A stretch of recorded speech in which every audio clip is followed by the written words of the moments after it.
Your voice, your opinion, your community. Fact TV, free speech, protected.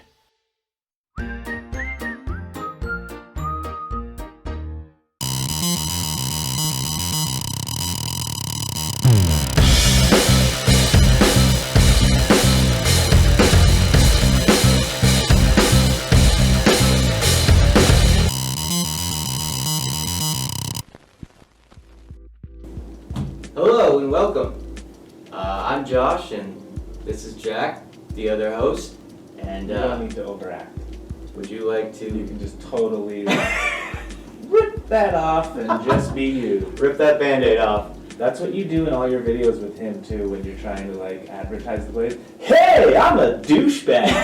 Yeah. That's what he says too. It's literally what you do every time. Like, I don't know if he can't tell or we can all tell that's fake, but we all can. You're bringing up more red flags than would have originally been.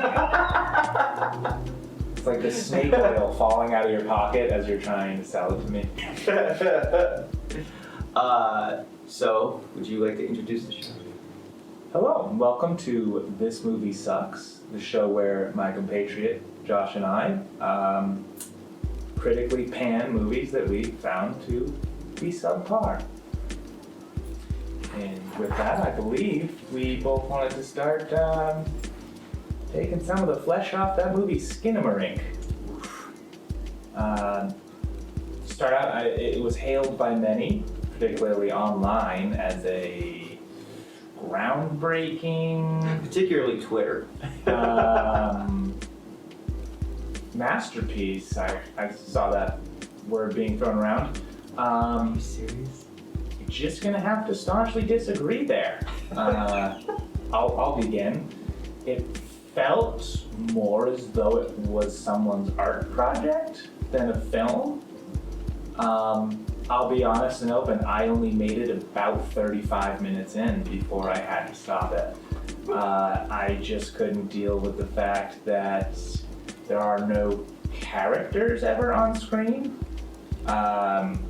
Most, if not all of the time, you are staring at a janky shot of the corner of the ceiling with film grain filter over it. I didn't understand what I'm supposed to be garnering from anything I saw.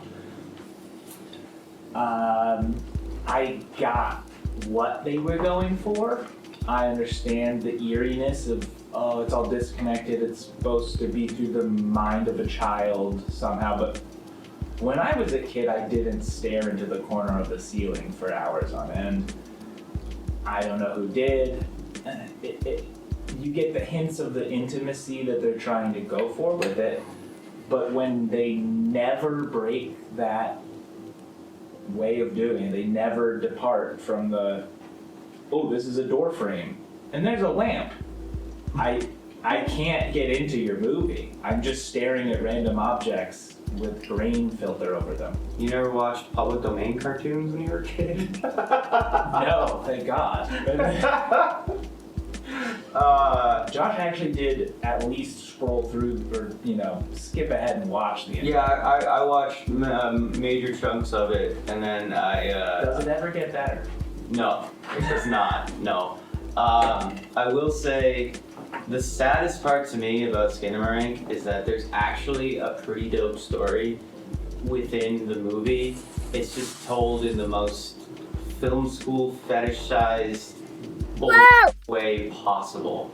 And like within 10 minutes I was nauseous. Not from the film, but from the person who made the film. Because I could see what they were going for. And I just pictured, like the mustache, and like the beanie on their head, and like, oh man, yeah, it was killing me. But the story inside of Skinamarink is good. The idea of two kids who wake up and they're in a building where there's no doors or windows, they've all disappeared, and there's this entity that doesn't have a form that's calling to them and then forcing them to do like gory, horrible things. Like at one point, I don't know if you got this far, the entity tells the little boy to stab his own eye out. They don't show it, of course, because we're too busy staring at the corner of a film case or stairs or something. Yeah, you know, they didn't think we needed to see that. But the idea is there. That is a good idea. know? I got 40 minutes into the film and had no idea that any of that was going on. Yeah, it turns out that the entity has basically took the kids into its own little dimension where it's God. Right. And so it's causing all of these things, and it's like using them as like little toys. And that concept's cool. Yeah, that is scary. Yeah. But why tell that in the stupidest way possible? And I don't think they necessarily needed it to film it in a traditional manner either. They could have kept a large swath of the artsy fartsy stuff, but the entire film being static shots of a hallway. What the? I felt schizophrenic by 20 minutes in. I was like, what the hell am I watching? So yeah. There's a barrier to entry for that one, let's say. Yeah. No, the sad part is, it seems like maybe it's the political climate. I don't know, but it seems like the type of thing where if you don't say that you liked it, then you're looked down upon as less than. You didn't get it. Understand the hallway. Oh, okay. God. You don't understand. Staring at a Barbie while someone speaks softly on a ceiling is the creepiest thing anyone's ever seen. I do get the impression that a lot of people who really liked the movie are trying to come across as intellectually superior. And like, oh, you just can't digest art of that caliber. I struggled to find the art in it, but okay. Oh, God. I can't digest it because it hurts my stomach. Every time I try, I vomit it back up. Exactly. Can't get it down. Immediate regurgitation. So that's enough crapping on Skinamarink. If you liked it, I'm sorry, but I just couldn't really click with that film. I will say, let's do positives to Skinamarink before we set it The underlying free. story, as you said, that sounds great. Yeah. I could never have gleaned that from it. I only could understand that from internet research. Right. The voice acting of the kids seemed good. Yep. Amateur And the kids. Dad's in the beginning. Very briefly. The voice of the entity was creepy. Yeah. The soundtrack in the that's in that, right? Making weird noises, doesn't make clicking noises or something.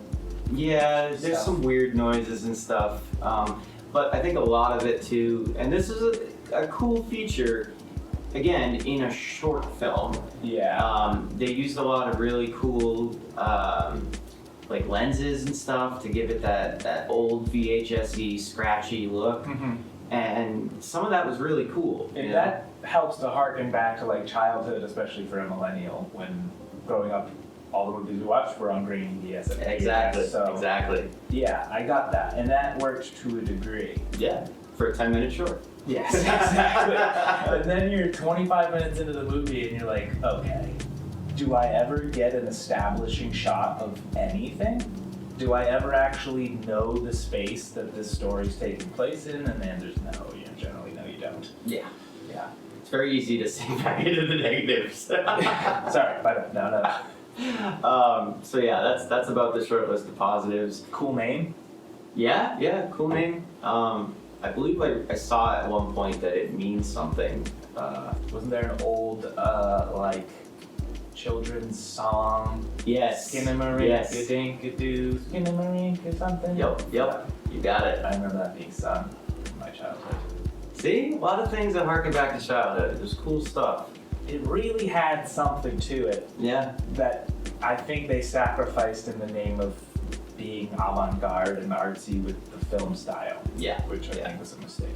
But it's too long, honestly. That's what it boils down to. You know? And from what I understand from doing research, originally it was a short, and then they extended it to make it a feature. Somebody got to check. Yeah. And that's disappointing because as a 10-minute concept, proof of concept, it was neat.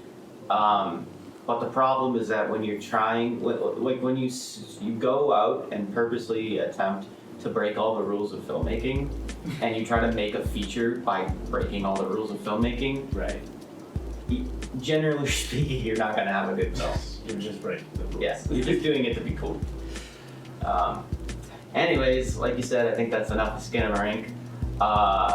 Another film very close to Skinamarink was one that I saw called The Outwaters. Have you seen this? No.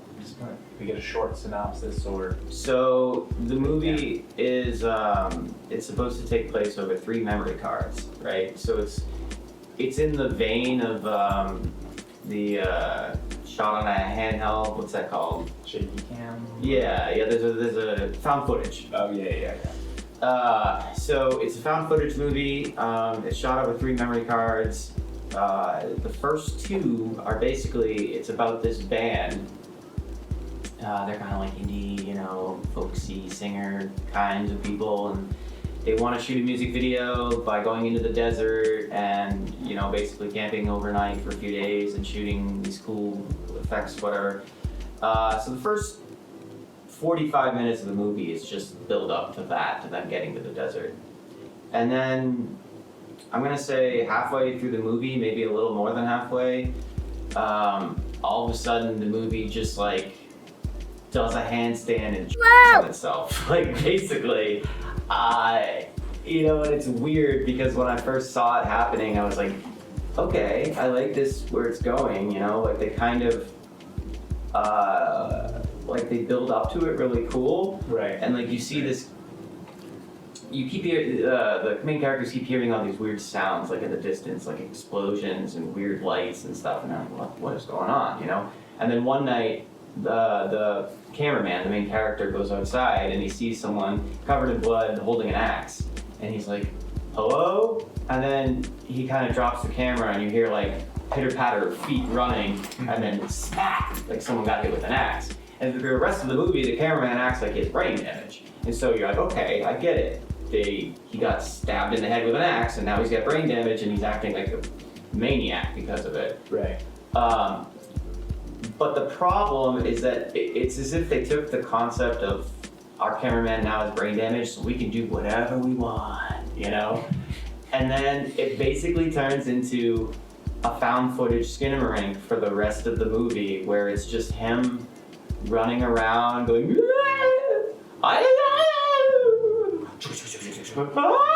Oh, because he's got the camera still? Yeah. Oh, God. And then he'll randomly run into his friends and they'll be dead 1 second, but then the next second they're alive and covered in blood and they're talking to him, but then they run away from him and then he's in a bush for 30 minutes. It's wild, but not in a good way.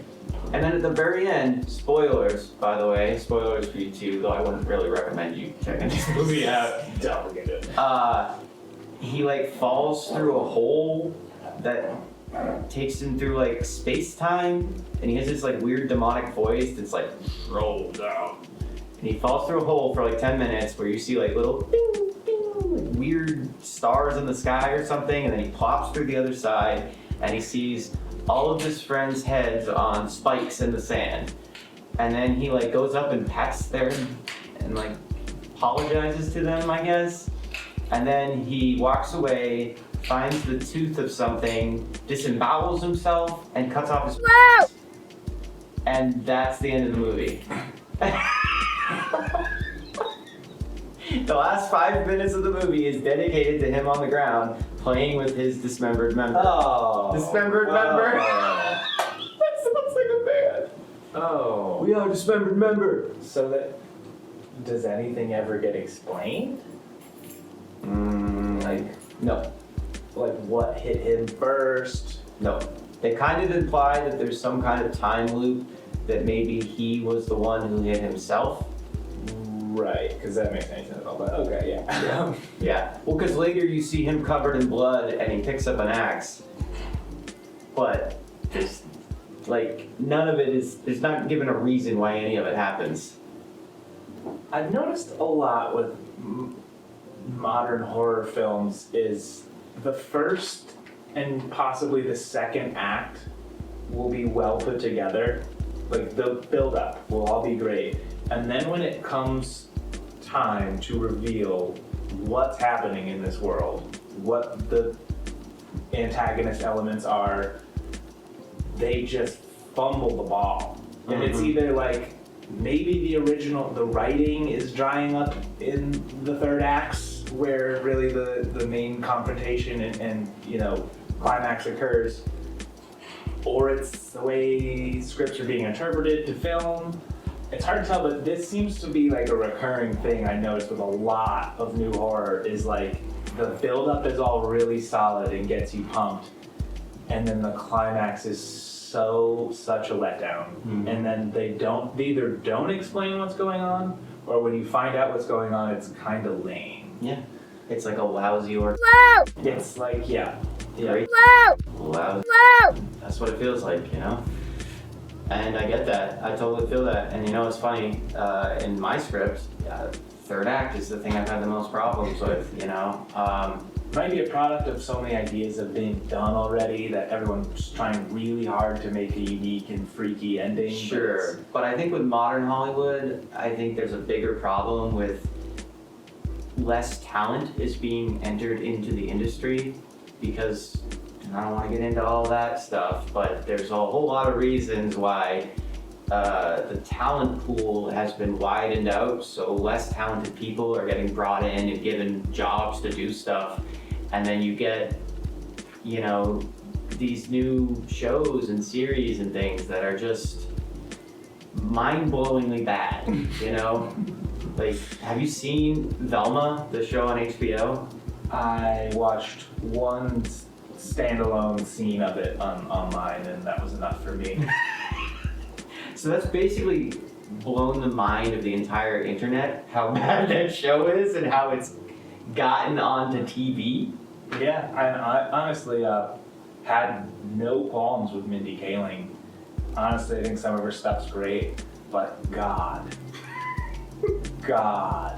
what did you do?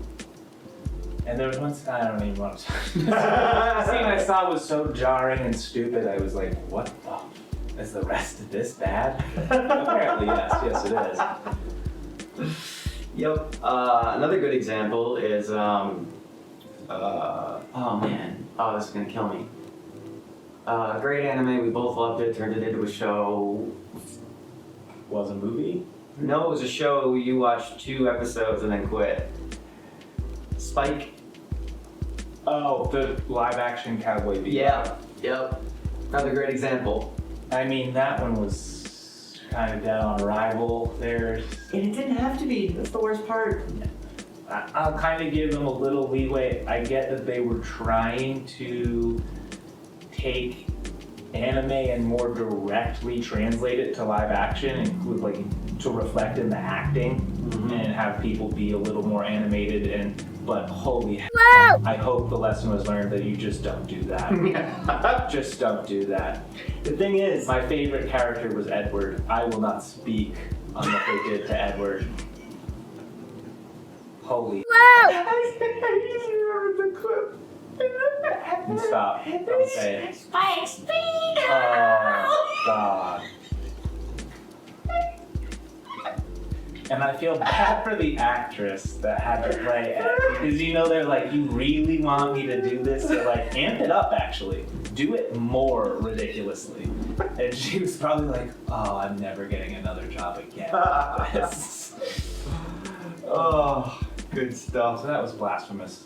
But yeah. I got a movie I watched actually last night, The Separation, which was a horror film about divorce and then a death. Kind of follows themes of the devouring mother and just families being destroyed, kind of. I wouldn't say the movie was like terrible. It just lacked a number of things that make movies really good and memorable. Yeah. The guy was a comic book artist. His really mean, for lack of a better word, ex-wife is leaving him and taking the kid. He is objectively kind of a loser. He doesn't work. But he's a great dad. Okay. Yeah. So she's like, well, we're getting rid of you, and I'm taking my daughter. And he's like, that's kind of fucked up. I know I'm a loser, but come on. And she's like, no, I'm cutthroat New York business lady. Yeah. Then she gets run over by a car. So now he kind of has custody regardless, but her dad, the grandpa, still tries throughout the whole film to get custody of the daughter. Because they're rich. Wait, you said the dad and the grandpa? After the wife dies, it becomes the wife's father, the grandpa from her side, is now trying to get his granddaughter from the ex-husband still. So there's that whole element, and then the house is obviously haunted by the ghost of the ex-dead wife. But the forms that she's taking, I don't know if they were loosely supposed to be out of his comic books or something, but there's just like random clown ghosts a lot of the time. A lot of the element of what if that's the ex's ghost, why does she look like that? Like, it just doesn't really make any sense. Mm-hmm. And then they keep doing this CGI thing with the trees outside. Like, in almost every scene that the ghosts show up, which is every scene by the end of the film, the trees outside are like moving, which it would have been fine, but like the way they did it is like it's really obviously computer generated. And there's like, I get the aesthetic they were going for, but they should have put a little more money into that, like just an artist. Computer generate your trees though. Well, because they're moving and they become like part of the horror element, but they just like, they're fuzzy and tinted red. They're not like good CGI. It was really weird. I would. Where did you watch this on? I think HBO or Hulu. It was. It sounds more like a Hulu kind of thing. Hulu, yeah. Was it part of the what is it? After Dark series? There's like a Hulu specific series of horror films. It might have been. My girlfriend found it. She had seen something about it online. It wasn't like ball-bustingly bad, but I wouldn't say run out and watch it. Fair enough. At least the main character becomes likable over the course of the movie. He gets, like, you start to root for him. So you get something, at least. Yeah. And the daughter's cute, and the child actress is good. She does a good job. As good as child actresses go. Gotcha. But yeah, it wasn't so riveting. If they had built upon like the fact that, because like he gets into his he was a comic book artist, like kind of, I don't know if he got laid off or just stopped working. Mm. And then when he starts again, his stuff is way more dark. It's after his wife basically betrayed him. Does he love his wife? He loved her, yeah, but she was just done with him. So it's really like sad at the beginning. Wait, so she's a terrible person in life and then a terrible person in death? Yes. But then at one point, the movie tries to convince you that like no one here is really a bad guy, and it's like she's trying to kill everyone, including the daughter, so she can have her daughter in the afterlife too, over this poor schmuck that she married and had a baby with. I'm sorry, but you're an evil person. Yeah. I think you win Bad Mom Award. Yeah, like there's one scene where she's like trying to pull the little girl to step off a ledge and die, and you're like, what are her motives? Why is she doing any of this? What the fuck? Oh my god.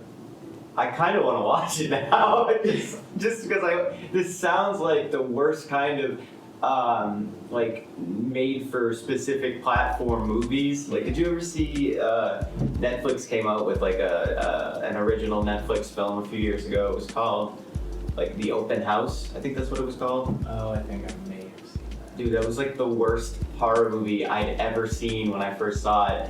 It's literally an hour and a half of build-up, and then nothing happens. Like, the two leads die. Movie's over. Oh, wow. But there's not even like, You see who the killer is, you find out the mysteries, it's just then over. It's so I bad. wonder what they were trying to go for with that. They were trying to do like an M. Night Shyamalan twist ending, you know? Right. But they didn't have a twist, so they're just like, let's just see what happens. So they just killed him off. Yeah. Yeah. Interesting. Like for instance, they build up through the entire movie that the lead kid is a runner. That's what he does. You know, he's training for the Olympics or something. Is this the kid from 13 Reasons Yep. Why? Yep. I did watch this. Okay, Yeah. okay, so you remember. His only real character trait is he runs. Yep. Yeah. And then at the He end, doesn't really have a personality, he just runs. then at the end, he tries to run away, but can't, and dies. So it's like they built up his only character trait through the entire movie and then did nothing with it. Yeah, wait. I remember being really put off by that film too. Mm-hmm. There's no climax. Or No. somebody comes to the open house and it's bad. Yeah. The killer like comes to their open house and then just doesn't leave, but that's never explained. Yeah. It's just he keeps messing with them and like moving things around and stuff. And then at the very end, he just like gets the mom to come into the basement and holds her hostage. And then the kid comes down and he's like, "Let my mommy go!" Yeah. And he's like, it's so stupid. Yeah. Good example of a terrible made-for-streaming service movie. Yeah. They used to be straight to TV. Yeah. Now they're straight to stream. Yeah. It's gonna happen. Yeah. Any movies coming out you're looking forward to, or that you haven't seen yet that you want to see? Oh man. Something coming out that I'm looking forward to. Jesus, you know. That's a good question. Usually there always is something I'm looking forward to that's coming out, but right now, it's been a pretty bad year for movies. I can't remember the last time I saw a movie that just came out and I was like blown away by it, you know? Yeah, I'm trying to think of anything coming out in the future that's I'm drawing a blank. I haven't seen any good trailers lately. Yeah. Well, that's the problem. All the trailers look like it's going to be the next best movie you ever saw. Because it's really easy to make a riveting trailer that fools the audience into thinking your movie is one thing when it's not. Mm-hmm. But, I have a list here, but it was not new movies. It was just movies to watch.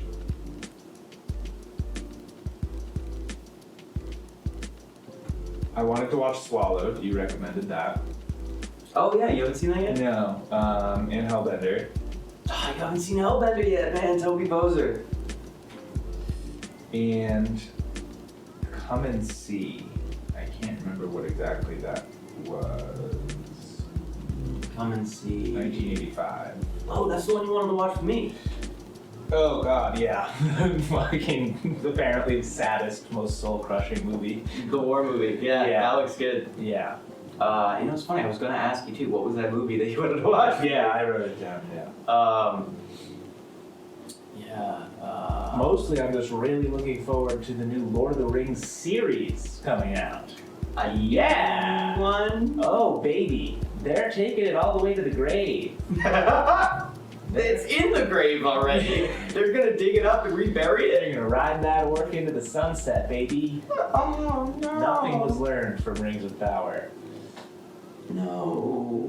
Does anyone actually even know how Rings of Power ended? Because I don't know a single person who watched the entire series. Oh, I've seen everything that there is to see about it, even though I haven't watched a single episode. Just because I follow everyone who talks crap about it because it's so bad. Yeah, you remember the guy I told you about the first episode was going to be Sauron? Yeah, he's Sauron. And he has a stare off, like, with Galadriel, and they just go at each other for like a few minutes, and she's like, "Woman power!" And then he just, you know, kind of And he dies. F's off. No, he goes to Mordor to lead the orcs in revolt. But the funniest part of the entire show is that they basically set up, canonically now, that the only reason Sauron came back and did anything was because Galadriel's He was ready to go, like, basically just retire and live by himself on an island. And she's like, no! I'm bringing you back! That's pretty funny. Yep. This has to be about me! That's what they did. That's funny. And I'm sure lost on many people. Yep. I think that about wraps it up for today. Episode 1, baby. Parting thoughts. Don't watch Skinamarink. Yeah. Or take a hefty dose of hallucinogens before you do. It'll make the visuals a little more interesting. Absolutely, absolutely. You might get a film out of that. All right. Just remember, if there's a movie out there that sucks, we'll watch it. We'll suffer for you.